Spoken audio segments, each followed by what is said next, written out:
दोस्तों नमस्कार। आज मैं ऐसे महानायक की कहानी प्रस्तुत करने जा रहा हूँ जिनका नाम है मान्यवर कांसीराम। कांसीराम 15 मार्च 1934 को पंजाब के रोपड़ ज़िले में फासपुर गांव में सरदार हरी सिंह के यहाँ जन्म लेते हैं। उनकी पढ़ाई लिखाई प्राथमिक शिक्षा उनके गांव में हुई। दोस्तों, इंटर हाई स्कूल, इंटरमीडिएट और हाई स्कूल की परीक्षा उन्होंने रोपड़ ज़िले से पास की। उसके बाद वहीं से बीएससी की डिग्री प्राप्त की।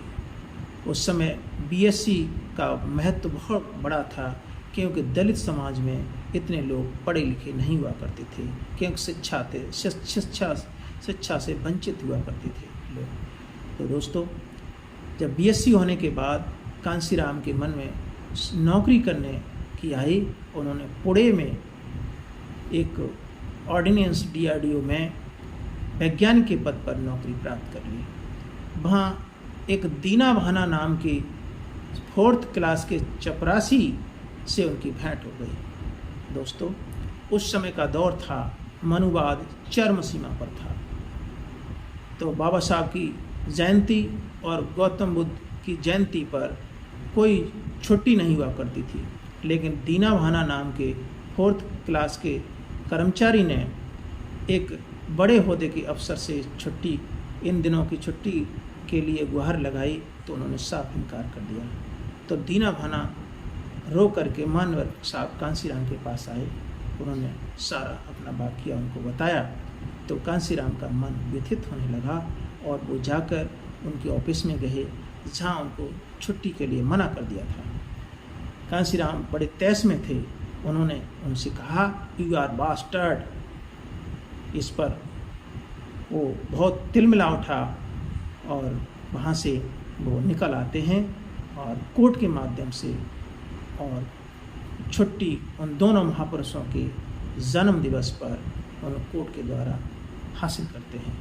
तो दोस्तों, इस तरह से वहाँ से उनका संघर्ष शुरू होता है। जब ज़्यादा परेशानी का सामना करना पड़ा तो बाबा साहब की एक किताब उनके हाथ लग गई जिसका नाम था एनिलेशन ऑफ कास्ट। जब उनको टाइम मिलता था तो उस पुस्तक को पढ़ा करते थे और मन उनका व्यथित होने लगा। अंततः उन्होंने 1964 में अपने वैज्ञानिक पद से नौकरी से इस्तीफा दे दिया और वहाँ से नई शुरुआत करने की मन में ठान ली। वो था, उस समय महाराष्ट्र में आरपीआई पार्टी बहुत अच्छा कार्य कर रही थी, लेकिन बाबा साहब के विचारों से भटक रही थी। लेकिन फिर भी अपना राजनीतिक कैरियर शुरू करने के लिए उन्होंने आरपीआई पार्टी की सदस्यता ग्रहण कर ली। वहाँ से उनकी राजनीतिक पारी शुरू होती है, लेकिन उनका मन फिर भी नहीं बढ़ता है और वहाँ से जा कर के उन्होंने उत्तर प्रदेश की तरफ रुख किया। उत्तर प्रदेश में दलितों की 20-22% जनसंख्या है, इसीलिए उन्होंने देखा कि मनुवाद यहाँ से बहुत बड़े पैमाने पर हावी है और इसको कंट्रोल करने के लिए उत्तर प्रदेश बहुत ज़रूरी है। इसलिए उन्होंने शुरुआत में अपनी राजनीति की शुरुआत जम्मू कश्मीर से, पंजाब से होती है, दिल्ली से, हरियाणा से, राजस्थान से होकर के कन्याकुमारी तक का रास्ता तय किया। वो उस समय पैदल चलते थे, साइकिल की यात्रा किया करते थे। जम्मू कश्मीर से कन्याकुमारी तक उन्होंने साइकिल से यात्रा की और दलित, बहुजन, पिछड़े, अल्पसंख्यक, मुस्लिम वर्ग सभी को उन्होंने जगाने का कार्य किया, क्योंकि जो समाज सदियों से सोया हुआ था उन्होंने आगे बढ़ने के लिए चेष्टा प्रदान की और वो समाज धीरे धीरे जागने लगा और पूरे भारत में मान्यवर साहब का शोर होने लगा। हर कोई सोचने लगा कि दलित पिछड़े अब जाग गए तो राजनीति में तब्दीली जरूर होगी।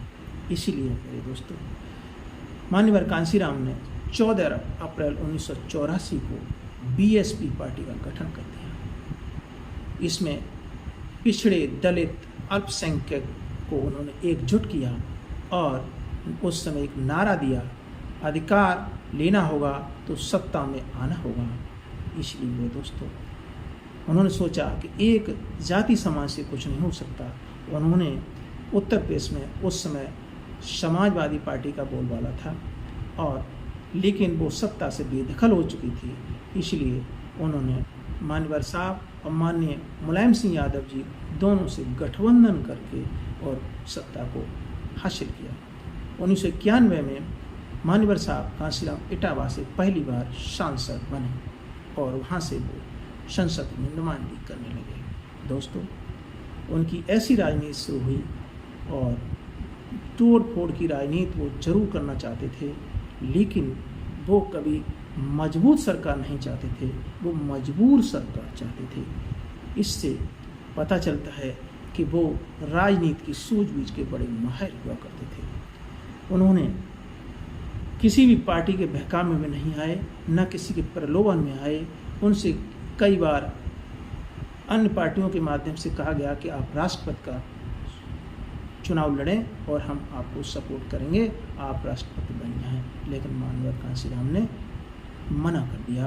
उन्होंने कहा यहाँ से राजनीति हमारी शुरू हुई है, वो राजनीति खत्म हो जाएगी, क्योंकि ऐसे पदों पर जाने के बाद ये राजनीति खत्म हो जाती है, इसलिए पार्टी ही समाप्त हो जाएगी। और उन्हें ऐसा साथ मिला मायावती के रूप में, जिन्होंने सत्ता बहुजन समाज को पहली बार उत्तर प्रदेश में दिलाई और वहाँ से बहुजन समाज का सारा समाज पूर्ण तरीक़ा से जग चुका था। अब तो क्या था कि दिल्ली की बारी थी, उत्तर प्रदेश से करी तैयारी, अब दिल्ली की है बारी। इससे मेरे दोस्तों, मान्यवर कांसीराम ऐसे महानायक हुए, उन्होंने बड़ी मशक्क़त के साथ अपनी बहुजन समाज पार्टी को राष्ट्रीय लेवल की पार्टी बना दिया। फिर ज़्यादा दिन तक मान्यवर साहब इस दुनिया में न रह सके और 9 अक्टूबर 2006 को महानायक मान्यवर कांसीराम सदैव के लिए चिर निद्रा में सो गए और फिर कभी लौट कर नहीं आए। ऐसे महानायक की कहानी बड़ी दर्द भरी है, इसे बयान करना हर किसी के बस की बात नहीं मेरे दोस्तों। इसलिए अब कोई दूसरा कांसीराम पैदा नहीं होगा। जय भारत, जय संविधान।